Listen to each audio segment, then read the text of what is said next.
Découvre l'histoire de Mozart. Il était une fois, dans la charmante ville de Salzbourg, un petit garçon nommé Wolfgang Mozart. Né par une froide journée d'hiver, le 27 janvier 1756, Wolfgang, ou Wolfie, comme ses amis l'appelaient, était destiné à devenir un prodige musical. Dès l'âge de 3 ans, Wolfie était fasciné par les sons. Il adorait écouter son père, Léopold, jouer du violon. Ce dernier, remarquant l'intérêt de son fils pour la musique, lui offrit un petit clavier. Wolfie ne se contentait pas de jouer, il l'expérimentait, pressant les touches pour écouter les sons qu'elle produisait. À 5 ans, il composa sa première œuvre musicale. Les notes semblaient danser sous ses doigts, et même les adultes étaient émerveillés par la beauté de sa musique. Son père, fier et impressionné, décida de montrer ce talent extraordinaire au monde. La famille Mozart se lança alors dans une grande tournée européenne. Wolfie et sa sœur, Nannerl, également très douée, jouaient devant des cours royales ébahies. Ils voyagèrent de Munich à Paris et de Londres à Rome, recevant partout des éloges. Mais voyager était épuisant. Les routes étaient parfois dangereuses, les auberges inconfortables et Wolfie tombait souvent malade. Chaque nouvelle ville était une aventure. À Paris, Wolfie fut émerveillé par les opéras et décida qu'un jour, il composerait les siens. En Italie, il reçut une médaille d'honneur du pape, un honneur rare pour un si jeune garçon.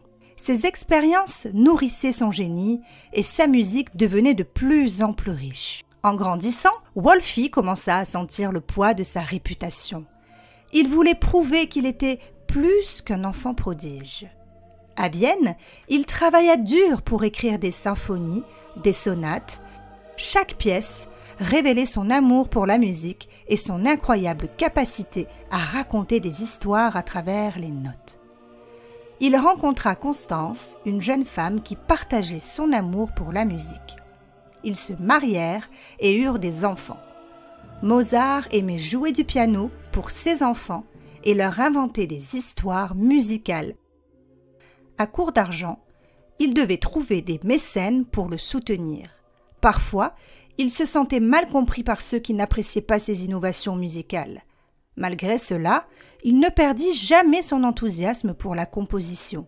Les dernières années de sa vie furent marquées par une mystérieuse commande, le Requiem. Alors qu'il travaillait sur cette œuvre grandiose, il tomba gravement malade. Dans ses derniers jours, cloué au lit, il donnait encore des instructions à ses élèves pour finir le Requiem, son œuvre inachevée. Mozart nous quitta le 5 décembre 1791, mais sa musique continue de vivre. Aujourd'hui, des enfants et des adultes du monde entier écoutent ses œuvres transportées par la beauté de ses mélodies. Et aujourd'hui, je t'en fais écouter quelques-unes.